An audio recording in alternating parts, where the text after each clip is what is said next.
Okay, here we go, you guys. This should go through a lot faster. Good morning, DAV, California. My name is Penny Brown, and I am the Women's Veteran Advisor for the Department of California for Disabled American Veterans. And this is a video showing you guys, once you've gotten into Zoom, how to operate Zoom.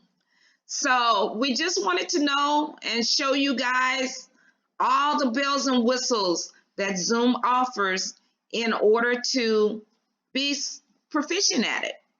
And that's why we're doing this video for you. So we're going to take our finger or our mouse and we're going to move our cursor across the screen until you see your little arrow moving around. We're going to go in sequence of top right on your computer screen down to the bottom left and across. But before we get to that, let's get into our pictures here that you're seeing. So if you move your mouse or cursor over the top of your screen, you'll see two little buttons in the top right-hand corner. You'll see a mute button, and if I click that, or if I take it off, now you hear me again. It's real good courtesy that when we're hosting meetings for everyone who is not speaking to please mute your screen or your phone so that we don't hear the background noise and it doesn't take away from the presenter, and we don't have to constantly tell you to please mute your phone or your computer. Now, if you move over next to the three little dots on your screen and click down on that, I can also mute my audio from there, or I can stop my video. So now you see my name only, or a beautiful background if I chose that too. But I'm going to let you see me. So we're going to start the video up again. Then if you scroll down under stop video, you'll see rename. Once you click on the rename, you can put your name and whatever you're seeing on the screen under each and every one of our name, that's the name that we'll see for you as well. So if you want us to know who you are, go ahead and rename it. Now if we move on over, take our little mouse and our cursor and move all the way over to, you'll see the ability to exit or enter full screen so that it takes up the whole parameters of your screen to make it clear for you. If you move over to speaker view, you can change that. So right now we're in gallery view, so I can see all of your lovely faces. But if I switch over to speaker view, it then blows up my picture and all of you guys are right here on my right hand side. I can still see you, but you're a little bit smaller. My makeup is not that good today, so we're going to go back to gallery. Now we're going to move on down to the bottom left-hand corner of your screen. Again, you will see another mute button. This mute button here is the same as the other two. It just allows you to have three forms to be able to shut off your volume so that you're not disturbing the speaker. You'll also see a little arrow right above that, and if you bring that up, for those who aren't good with Zoom just yet, you'll see all of the abilities of how to connect your microphone so that when you are speaking, we can hear it. It'll give you the ability to test your volume, and then that way you'll know that you're being heard when it's your turn to be heard. Now, if we move over, you'll see stop video. Again, just another form of what we've already gone over on how to stop the video so that only my name or my background or whatever I've chosen is seen. Again, you'll see the little arrow next to it, and it's just showing you a simple way of how to make sure that your camera has the proper settings. Now, if I go in that same little arrow button, I can choose virtual background. And if I choose my virtual background, I can then change what people see on my end.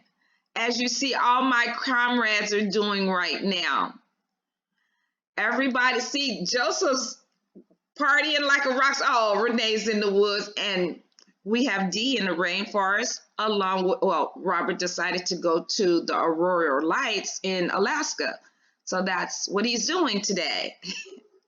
And then we have Enrique, who is just, we just see his office. So you can change that, or you can just have a regular background. Again, some of these functions are not available to you unless you download the Zoom program. So they may not be available to you. We're going to then move over to participants. Under the participants, you'll see a little number right by it.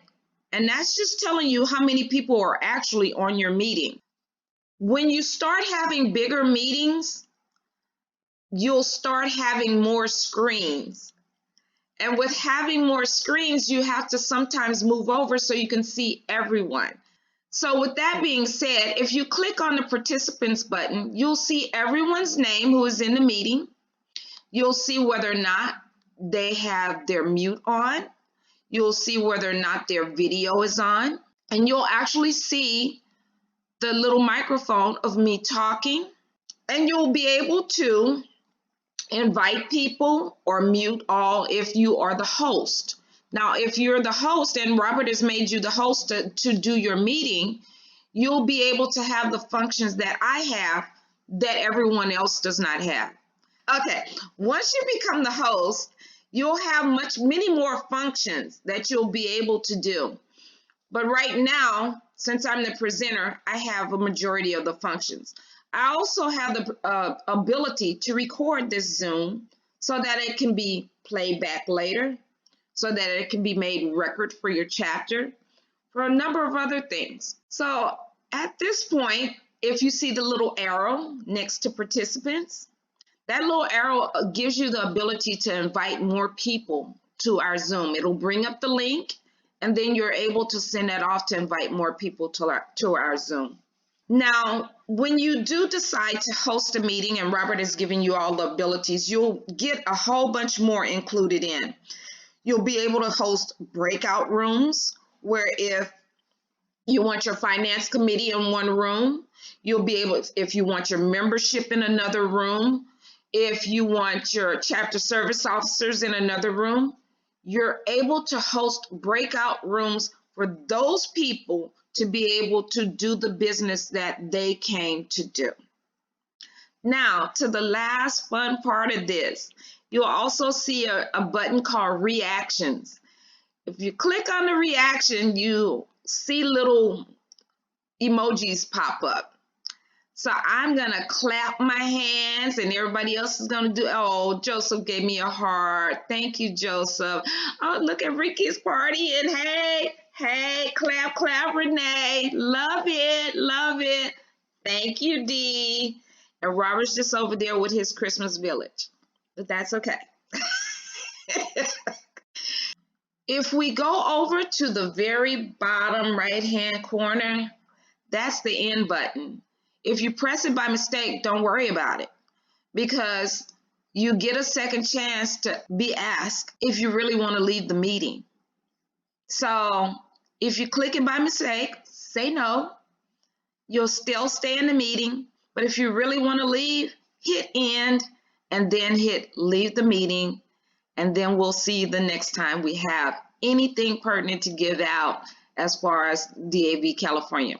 Now, yet again, just want to let you know, you can call in at 562-404-1266 and talk to any one of the people down at headquarters, and they'll assist you to be able to use this.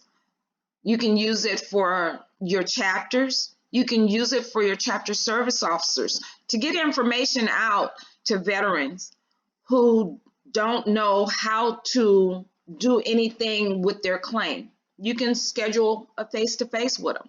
This program was purchased for us to use for this reason during this pandemic.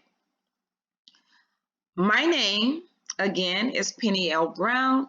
I am your Women's Veteran Advisor for the state of California, Disabled American Veterans.